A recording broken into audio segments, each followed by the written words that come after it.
Vamos a dar hoy el tema 6, correspondiente a globalización, posmodernidad y sociedad del riesgo. Vamos a analizar en este tema tres conceptos fundamentales que han sido claves para el desarrollo de la sociología actual. Comenzaremos en primer lugar por conocer un poco cuáles son las características que tiene la modernidad. ¿Qué caracteriza el proceso moderno? Porque si no conocemos esas características no podemos entender los conceptos que vienen a continuación. En segundo lugar, abordaremos el concepto de globalización, que está muy desarrollado actualmente. ¿Pero qué es la globalización? Analizaremos el concepto de posmodernidad. También es un concepto relativamente moderno, que está continuamente en todos los libros, en todos los textos, etcétera, etcétera. ¿Qué es la posmodernidad? Y por último, la sociedad del riesgo. Es otro concepto que viene desarrollando la sociología reciente, para diagnosticar el mundo en el que vivimos actualmente. Empezamos por la modernidad. ¿Qué es la modernidad? ¿Qué es la modernización? Bien, la modernización podemos definirlas como pautas sociales que surgen con la industrialización. A partir del desarrollo industrial, el mundo se ha transformado. A partir de la primera y de la segunda revolución industrial, el mundo se transforma profundamente. Y esto da lugar a importantes cambios. Cambios, sobre todo, referidos al declive de las pequeñas comunidades. El mundo agrícola, el mundo rural, que caracterizaba a las sociedades tradicionales, se transforma. En España tenemos ejemplos relativamente recientes. Hasta hace relativamente pocos años éramos una sociedad agraria, una sociedad en los años 30 con un 80% de analfabetismo. Éramos una sociedad que vivía en pequeños municipios y, sin embargo, se ha transformado, ha producido ese proceso de modernización. En segundo lugar, la expansión de la libertad de elección. Las sociedades modernas se caracterizan porque puedes elegir, tienes libertad. Hay de aquella persona que abra el armario cada mañana y no tenga ninguna camisa que ponerse, o solo tenga una camisa que ponerse. Hay de aquella persona que no pueda elegir entre distintos tipos de comida. La modernización nos da capacidad para elegir y en esa elección podemos acertar o podemos equivocarnos, que es lo que va a traer consigo esa elección. En las sociedades tradicionales no se elegía, había una cosa y es lo que había. Ahora sí se puede transformar, se puede cambiar. En tercer lugar, el aumento de la diversidad de creencias. Los procesos de interacción social de personas con distinta socialización y de diferentes culturas están dando lugar a nuevas creencias individuales, nuevas creencias racionales, distintas formas de entender y de ver el mundo, lógicamente de este proceso mayor de interacción social. Y, en último lugar, estas sociedades modernas se van a caracterizar sobre todo por una orientación hacia el futuro. Si las sociedades anteriores miraban sobre todo al pasado, las sociedades modernas van a mirar sobre todo a lo que viene, a lo que nos espera, al devenir que nos queda por vivir. Son sociedades en las cuales, por ejemplo, tiene muchísima importancia el tiempo. El tiempo es oro, se dice en las sociedades modernas. Claro que es oro. Son a partir del proceso industrial cuando las personas van a empezar a medir el tiempo. El tiempo en las sociedades agrícolas lo decía el sol. Cuando hacía sol y cuando se ocultaba el sol, se trabajaba de sol a sol. Bien, en las sociedades modernas hay que medir el tiempo de una manera mucho más racional. De ahí que, por ejemplo, se invente el reloj. ¿De acuerdo? Bien, esto en cuanto son a las características propias de este mundo desarrollado, de este mundo moderno en el cual se han desarrollado las sociedades las cuales estamos analizando. ¿Cuáles son estos conceptos importantes de los cuales se empieza a hablar? Pues, por ejemplo, el proceso de globalización. Es un proceso muy repetido en la actualidad. ¿Qué es la globalización? La globalización es la creación de redes, desde el punto de vista social, cultural, económico, que van a abarcar el mundo entero. Algunos autores opinan que el proceso de globalización comenzó con el descubrimiento de América, que empezaron a haber relaciones comerciales. Otros, sin embargo, consideran que empezó a partir de la segunda revolución industrial, con finales del 19, empiezan a desarrollarse esos flujos de comunicación. ¿Qué características tiene esta mundialización del mundo, esta globalización? Tiene características desde el punto de vista financiero. Los capitales cada vez se tienen que mover, es la ley del capitalismo, tienen que moverse los flujos financieros de un país a otro, de una región a otra. Se caracterizan también por el flujo de personas, no solo la emigración, por ejemplo, también el turismo. España cada vez es un país receptor de turismo, pero también los españoles cada vez salen fuera para hacer más turismo. Por lo tanto, son flujos de personas, lo que está dando lugar a este proceso de globalización. Hablamos de globalización también dirigida a los medios de comunicación. En los medios de comunicación también se produce este proceso de globalización. Actualmente somos sociedades informadas, totalmente intercomunicadas. sabemos lo que pasa a tiempo real en muchos sitios. Y eso por primera vez se está viendo ahora, gracias a los avances tecnológicos. Somos una sociedad en la cual podemos desayunar todas las mañanas viendo qué es lo que está pasando en Nueva York, viendo qué es lo que ha pasado en África, viendo qué es lo que pasa en Australia, etcétera, etcétera. ¿De acuerdo?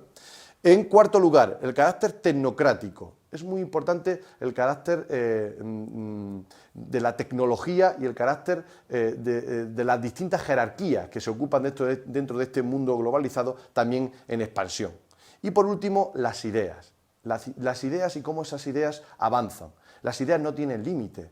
Dicen que va a ser el motor de una tercera revolución, la revolución de las ideas, porque a día de hoy la revolución, la globalización en el mundo de las ideas es muy importante.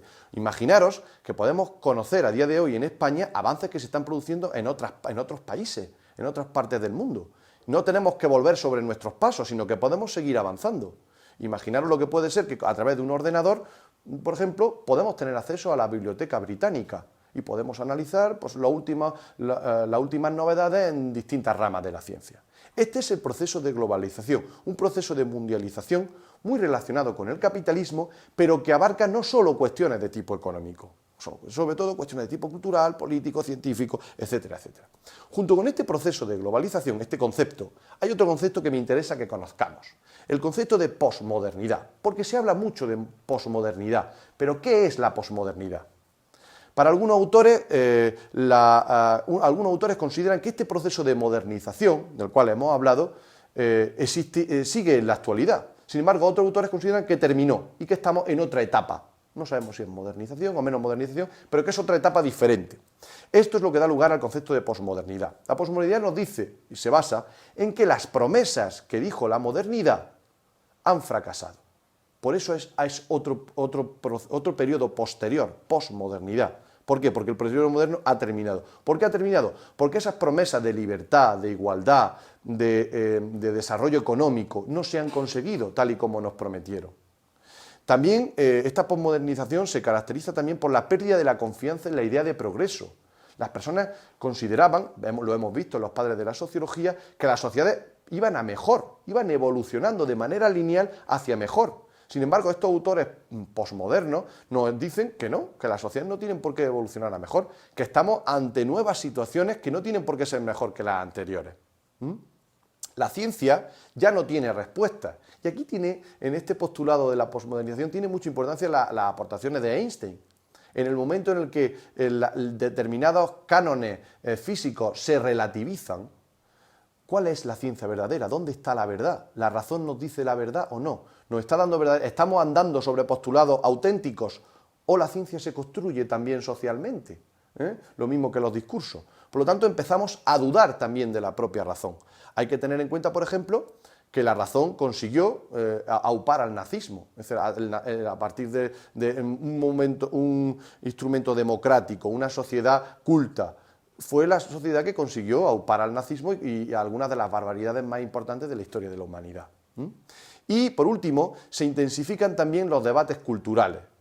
Este proceso de posmodernidad se puede ver no solo en la sociología, se puede ver en la arquitectura, se puede ver en la literatura, en la música, esa literatura posmoderna, por ejemplo, ¿no? De las cuales hace que los científicos actuales debatan si estamos en una nueva época o no, o estamos todavía en la modernidad. Bien, junto a esta visión pesimista de la sociedad, tenemos también el concepto de sociedad del riesgo. Las sociedades actuales, por primera vez en la historia de la humanidad, se enfrentan a riesgos nunca vistos. Encontramos a riesgos, por ejemplo, derivados del desarrollo de la energía atómica. Son riesgos que nosotros no podemos controlar. El hombre no puede controlar, porque el hombre puede intentar controlar esa central nuclear, pero siempre el fallo humano es propio del propio hombre. Por tanto, hay nuevos riesgos a los cuales tenemos que confiar en que todo va a salir bien, pero no sabemos. Por ejemplo, la aparición de los mundos virtuales abre otra ventana. ¿Qué es lo verdadero y qué es lo virtual?